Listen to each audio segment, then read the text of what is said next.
మన దగ్గర ప్లాట్ కొన్న వాళ్ళందరూ మన కాటేజెస్ లో సొకటొమ్ముగా బస్ చేయవచ్చు. తెలుసు కదా, మన దగ్గర మద్యపానం ధూమపానం నిషేధం. డబుల్ బెనిఫిట్ ఆఫర్ తో సిర్లసీమ 2. ఒక క్వశ్చన్ నేను ఫస్ట్ మీ గురించే అడగాలని అనుకుంటున్నాను. అడగండి. జయప్రకాష్ నారాయణ గారు ఐఏఎస్ పదవిని అలా తృణప్రాయంగా వదిలేశారు. పరిమితులు లేని సేవ చేయాలి రాజకీయాల్లో అని. సో రాజకీయాల్లోకి వచ్చారు. రాజకీయాల్లో స్వార్థం లేకుండా సేవ చేయలేము అని విషయాన్ని గ్రహించే పోటీలకు దూరంగా ఉంటున్నారా? మొట్టమొదటి రోహిత్ రాజకీయాల్లోకి ఐఏఎస్ నుంచి రాలా. 96లో రాజీనామా చేస్తే రాజకీయ పార్టీ పెట్టింది 2006లో.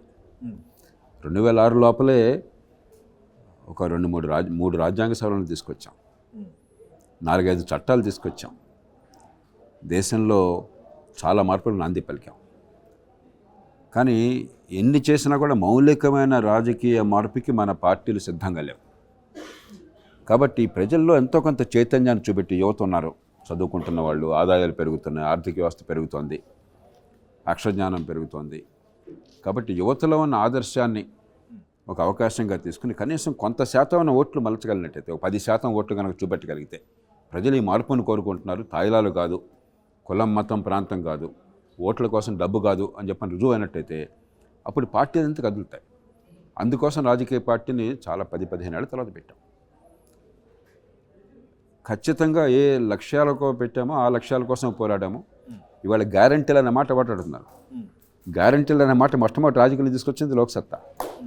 50 గ్యారంటీలు అని చెప్పని ఒక పుస్తకంలో నిర్దిష్టమైనటువంటి గ్యారంటీలు తీసుకొచ్చాం. ఇట్లాగా ఓ కొత్త వరవడికి శ్రీకారం చుట్టాం. ఎన్నికల్లో ఒక్క ఓటుకి ₹1 కొన్నామని చెప్పిన ఒక్కటి కూడా అనలేదు. మరి ₹1 కూడా కొనకుండా తెలుగు రాష్ట్రాల్లోనే కాదు, బహుశా కేరళ మినహాయిస్తే దక్షిణాది రాష్ట్రాల్లో గత 30 ఏళ్లలో ₹4 లక్షల ఖర్చుతో ప్రజలు నెగ్గించినటువంటి ఏకైక వ్యక్తిని నేను. కానీ ఏమవుతుందంటే 10% ఓట్లు కనీసం లేకపోతే ఒక రాష్ట్రంలో మనం ప్రభావాన్ని, మనం ఏ లక్ష్యంతో కోరుతున్నామో ఆ ప్రభావాన్ని చూపెట్టాం. 4 ఎమ్మెల్యేల కోసం మనం పోరాటాల 10% ఓట్లు వస్తే మీకేం సీట్లు రావు, నాకు తెలుసు ఆ సంగతి ఎన్నికల వ్యవస్థ. కానీ 10% మంది ప్రజలు ఎందుకు కోరుకుంటున్నారు అని అంటే ఈ పార్టీల మీద ఒత్తిడి వస్తుంది. విధిగా మార్పు కోసం నాంది పలకడం సాధ్యమవుతుంది. 10% లేవు. హైదరాబాద్ నగరంలో 8-10% ఓట్లు ఉన్నాయి. అవి కూడా కాలక్రమేణా తగ్గుతాయి. ఎందుకంటే ఓటేస్తే ఉపయోగం లేదు, ఎన్నిక కారు అనుకుంటే ఓటు కూడా వేయడం మానేస్తారు. గ్రామ ప్రాంతాల్లో 1% మాత్రమే ఓటున్నారు. పట్టణాల్లో 2-3-4% మిగతా పట్ల. ఇది చాలదు. ఇది లేనప్పుడు మీరు ఈ డబ్బులు, తెలుగు రాష్ట్రాల డబ్బులు పంపిణీ మనకు తెలుసు కదా, ఎమ్మెల్యే పోటీకి ఎంత ఖర్చు పెడుతున్నారో తెలుసు మనకి. తాయిలాలు నేను పూర్తిగా వ్యతిరేకం. ప్రజల డబ్బుతో ప్రజలకు కావాల్సిన ఉమ్మడి సౌకర్యాల కోసం ఉండాలి. తాయిలాలు వేస్తూ ఉన్న పరిపాలన అంటే అది దేశాన్ని నాశనం చేయటమే. అది కులం మతం రాజకీయంలో వాడడం కంటే దుర్మార్గం ఇంకోవట్లేదు. కాబట్టి ఇలాంటి రాజకీయంలో మనం అనుకున్నది నగ్గడానికి అవకాశం కనిపించట్లేదు.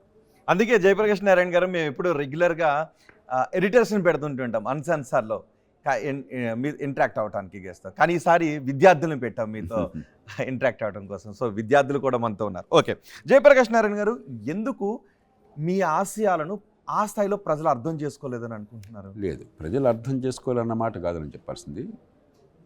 ఒకటి, మనం అర్థం చేసేట్టు చేయలేకపోయినాం. మన లోపాన్ని మనం ఇప్పుడు గొప్ప నాయకత్వం అంటే ప్రజల తాయిలకు అలవాటు పడిపోయారా, లేకపోతే ఆ పాలన పాలకుల అలవాటు? మనం ఆ మాట అంటే మనం ఏంటంటే బాధితుల్ని నేరస్తులుగా చిత్రించడం అవుతాం. మీరు ఒక అన్యాయానికి గురైతే అన్యాయానికి గురైన వాళ్ళని పట్టుకుని నీ తప్పు అని చెప్పంటే ఎంత అన్యాయం అది? ఈ దేశంలో అన్యాయానికి గురవుతున్న వాళ్ళు ఎవరు? ఈ దేశ ప్రజలు, సామాన్య ప్రజలు, ఓటు వేసేవాళ్ళు, పన్ను కట్టేవాళ్ళు. ఎవరు నష్టపోతున్నారో వాళ్ళని వేలెత్తి చూపెట్టి నీ వల్ల దేశం ఎట్లా ఉందని చెప్పంటే అంతకంటే అన్యాయం ఇంకోటి ఉందా? కాబట్టి వైఫల్యం ప్రజలది కాదు. ప్రజలు విధిలేని పరిస్థితుల్లో కొన్నిటి లొగ్గాల్సి వస్తుంది. డబ్బు తీసుకుంటున్నారు నిజమే, ఓట్ల కోసం డబ్బులు చాలామంది తీసుకుంటున్నారు. తెలుగు రాష్ట్రాల్లో డబ్బులు పంపిణీ లేకుండా ఓటు అనేది ఏదైతే మనందరికీ తెలుసు. కానీ ఎందుకని? చచ్చినోడి పెళ్లికి వచ్చిందా కట్నం అని. చచ్చినోడి పెళ్లి చేసింది ఎవరు? ప్రజల పాలకులు. ఇది చచ్చినోడి పెళ్లి కాదు, దీనివల్ల వేసే ఓటు వల్ల ఖచ్చితంగా ఈ మార్పులు మాకు కనిపిస్తాయని అర్థమయ్యేట్టుగా చేశారనుకోండి, ఈ ప్రజలకు డబ్బులు అవసరం ఉండేది. అలాంటి మార్పు సమాజంలో కనిపించట్లేదు అంటారా? నువ్వు కాలక్రమేణా కనిపిస్తుంది. ఎందుకంటే ప్రజాస్వామ్యం అన్నది అంత తేలికైన విషయం కాదు. రోహిత్, ఒకసారి మీరు ఆలోచించండి. మీ కుటుంబం, నా కుటుంబం ఆలోచించండి. మన కుటుంబాల్లో 3-4 ఉంటారు, అంతే కదా. జంజు సంబంధం ఉంది, ప్రేమ అనుబంధాలు ఉన్నాయి, ఒకళ్ళొకళ్ళు కష్టసుఖాలు మనకు అవసరము. అయినా కూడా మనలో పరపత్యాలు ఉంటాయి, ఉండవా?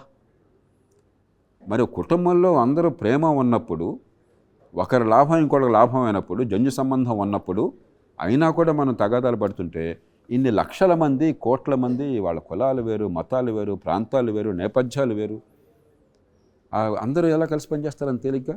కాబట్టి ప్రజాస్వామ్యం చాలా సంక్లిష్టమైన ప్రక్రియ. ఏదో ఓటేయగానే ప్రజాస్వామ్యం అయిపోదు. ప్రజాస్వామ్యం వికసించడానికి కావాల్సిన ఏర్పాట్లను మన దేశంలో చేయాలి.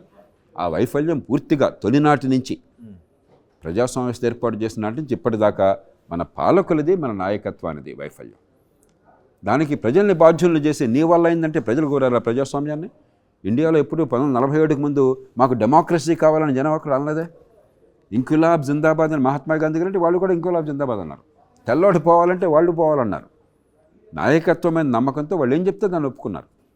కాబట్టి ఏ నాయకత్వం ప్రజాస్వామ్యాన్ని ప్రతిపాదించిందో ఆ నాయకత్వం ప్రజాస్వామ్యం వెళ్ళుకునే చేతుల్లో విఫలమైంది.